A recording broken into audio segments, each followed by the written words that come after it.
ನಾವಂತೂ ಬಿಡಲ್ಲ, ಹೋರಾಟಗಳನ್ನ ತೀವ್ರಗೊಳಿಸ್ತೀವಿ. ಕಳ್ಕೊಂಡಿರೋ ಬದಲಾಗಿ ಇನ್ನೊಂದು ಸ್ವಂತ ಮನೆಗಳು ಅವ್ರು ಕೊಡಬೇಕು, ಇದು ನಮ್ ಬೇಡಿಕೆ. ಈಗ ಇವ್ರಿಗೆ ಟೆಂಪ್ರವರಿ ಶೆಲ್ಟರ್ ಬೇಕು. ಹೆಣ್ಮಕ್ಳು ಒಂದು ಉಚ್ಚೆ ಒಯ್ಬೇಕಾದ್ರೂ ಒಂದು ಜಾಗ ಇಲ್ಲ. ಈಗ ಅವರು 2 ದಿನದ ಮನೆ ಇಲ್ಲದೆ ರೋಡಲ್ಲಿ ಮಕ್ಕಳನ್ನ ಇಟ್ಕೊಂಡು ಚಳಿಹಳ್ಳಿ ಈ ಗಾಳಿಹಳ್ಳಿ ಟೆಂಟ್ ಹಾಕೊಂಡು ಉಳ್ಕೊಂಡಿದ್ದಾರೆ. ಅವ್ರಿಗೆ ಪರ್ಯಾಯದ ವ್ಯವಸ್ಥೆ ಇನ್ನೂ ಆಗಿಲ್ಲ. ಪರ್ಯಾಯದ ವ್ಯವಸ್ಥೆ ಫಸ್ಟ್ ಆಗ್ಬೇಕು. ಸ್ಥಳೀಯ ಶಾಸಕರಿಂದ ಏನು ರೆಸ್ಪಾನ್ಸ್ ಇಲ್ಲ ಸರ್.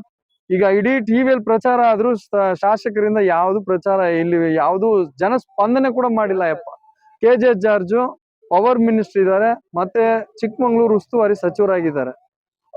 ಅವ್ರ ಮತಕ್ಷೇತ್ರ, ಮತ ಹಾಕೋರೆಲ್ಲ ಇವರೇ ದಲಿತರುಗಳೇ. ನಾವು ಅವ್ರನ್ನ ಓಟ್ ಹಾಕಿದ ನಂತರ ಕೋಟಿ ಕೇಳಿಲ್ಲ, ಬಾಳಕ್ಕೆ ಬದುಕು ಕೇಳ್ತಾ ಇದ್ರಿ, ಆ ವ್ಯವಸ್ಥೆ ಕೇಳ್ತಾ ಇದ್ರಿ. ಅದೇ ಬೇಕಾಗಿರೋದು.